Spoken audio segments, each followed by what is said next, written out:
英語聞き流しリスニング、英語テキストと MP3 ダウンロード、その他の物語はホームページからお聞きいただけます。88thpp.com 88thpp.com Chapter 4. The Houyhnhnm's Notion of Truth and Falsehood. The author's discourse disapproved by his master. The author gives a more particular account of himself, and the accidents of his voyage. My master heard me with great appearances of uneasiness in his countenance, because doubting, or not believing, are so little known in this country, that the inhabitants cannot tell how to behave themselves under such circumstances. And I remember, in frequent discourses with my master concerning the nature of manhood in other parts of the world, having occasion to talk of lying and false representation, it was with much difficulty that he comprehended what I meant, although he had otherwise a most acute judgment. For he argued thus, that the use of speech was to make us understand one another, and to receive information of facts. Now, if any one said the thing which was not, these ends were defeated, because I cannot properly be said to understand him, and I am so far from receiving information, that he leaves me worse than in ignorance, for I am led to believe a thing black, when it is white, and short, when it is long. And these were all the notions he had concerning that faculty of lying, so perfectly well understood, and so universally practiced, among human creatures. To return from this digression.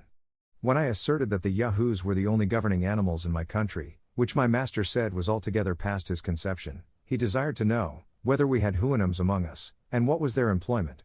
I told him, we had great numbers, that in summer they grazed in the fields, and in winter were kept in houses with hay and oats, where Yahoo servants were employed to rub their skins smooth, comb their manes, pick their feet, serve them with food, and make their beds. I understand you well, said my master. It is now very plain, from all you have spoken, that whatever share of reason the Yahoos pretend to, the Houyhnhnms are your masters. I heartily wish our Yahoos would be so tractable. I begged his honor would please to excuse me from proceeding any further, because I was very certain that the account he expected from me would be highly displeasing. But he insisted in commanding me to let him know the best and the worst. I told him he should be obeyed.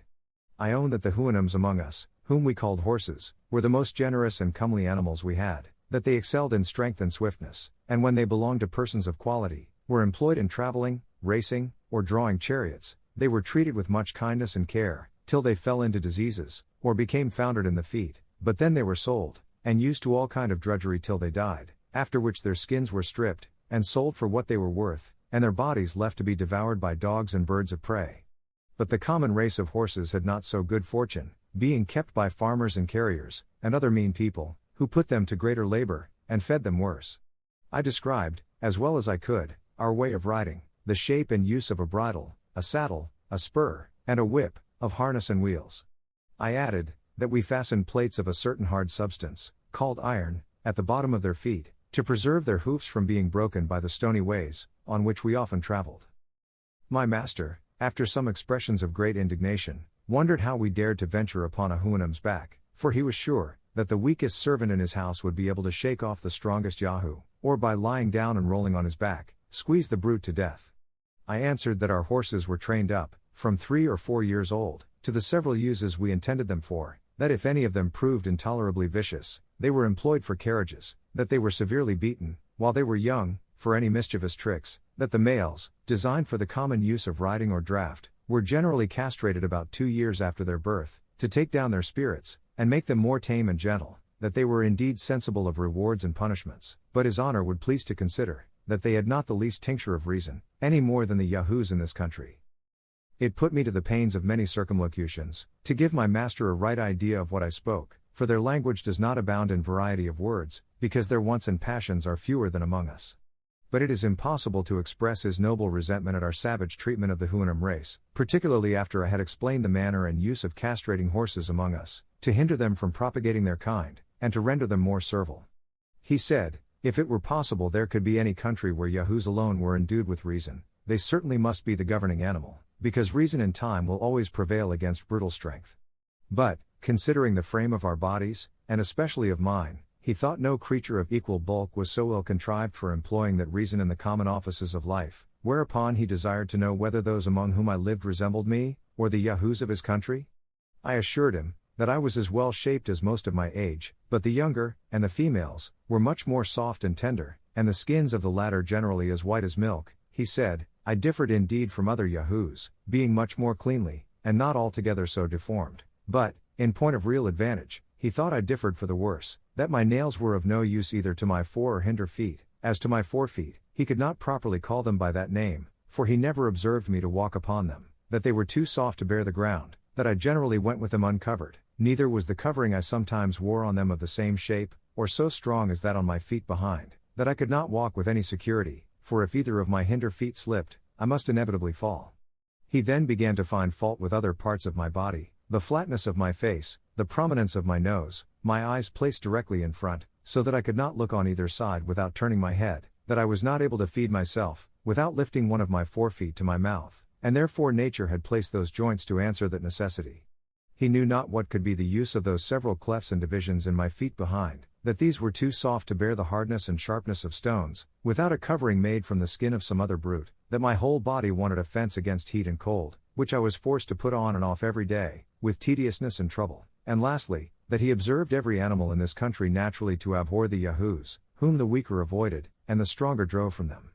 So that, supposing us to have the gift of reason, he could not see how it were possible to cure that natural antipathy, which every creature discovered against us, nor consequently how we could tame and render them serviceable. However, he would, as he said, debate the matter no farther, because he was more desirous to know my own story, the country where I was born, and the several actions and events of my life, before I came hither. I assured him, how extremely desirous I was that he should be satisfied on every point, but I doubted much, whether it would be possible for me to explain myself on several subjects, whereof his honor could have no conception, because I saw nothing in his country to which I could resemble them, that, however, I would do my best, and strive to express myself by similitudes, humbly desiring his assistance when I wanted proper words, which he was pleased to promise me. I said, my birth was of honest parents, in an island called England, which was remote from his country, as many days' journey as the strongest of his honor's servants could travel in the annual course of the sun, that I was bred a surgeon, whose trade it is to cure wounds and hurts in the body, gotten by accident or violence, that my country was governed by a female man, whom we called Queen, that I left it to get riches, whereby I might maintain myself and family, when I should return, that, in my last voyage, I was commander of the ship, and had about 50 yahoos under me, many of which died at sea, and I was forced to supply them by others picked out from several nations, that our ship was twice in danger of being sunk, the first time by a great storm, and the second by striking against a rock. Here my master interposed, by asking me, how I could persuade strangers, out of different countries, to venture with me, after the losses I had sustained, and the hazards I had run. I said, they were fellows of desperate fortunes, forced to fly from the places of their birth on account of their poverty or their crimes. Some were undone by lawsuits, others spent all they had in drinking, whoring, and gaming, others fled for treason, many for murder, theft, poisoning, robbery, perjury, forgery, coining false money, for committing rapes, or sodomy, for flying from their colors, or deserting to the enemy, and most of them had broken prison. None of these durst return to their native countries, for fear of being hanged, or of starving in a jail, and therefore they were under the necessity of seeking a livelihood in other places. During this discourse, my master was pleased to interrupt me several times. I had made use of many circumlocutions in describing to him the nature of the several crimes for which most of our crew had been forced to fly their country. This labor took up several days' conversation, before he was able to comprehend me. He was wholly at a loss to know what could be the use or necessity of practicing those vices. To clear up which, I endeavored to give some ideas of the desire of power and riches, of the terrible effects of lust, intemperance, malice, and envy. All this I was forced to define and describe by putting cases and making suppositions. After which, like one whose imagination was struck with something never seen or heard of before, he would lift up his eyes with amazement and indignation. Power, government, war, law, punishment, and 1,000 other things, had no terms wherein that language could express them, which made the difficulty almost insuperable, to give my master any conception of what I meant. But being of an excellent understanding, much improved by contemplation and converse, he at last arrived at a competent knowledge of what human nature, in our parts of the world, is capable to perform, and desired I would give him some particular account of that land which we call Europe, but especially of my own country. 英語聞き流しリスニング、英語テキストと MP3 ダウンロード、その他の物語は、ホームページからお聞きいただけます。88thpp.com 88thpp.com you.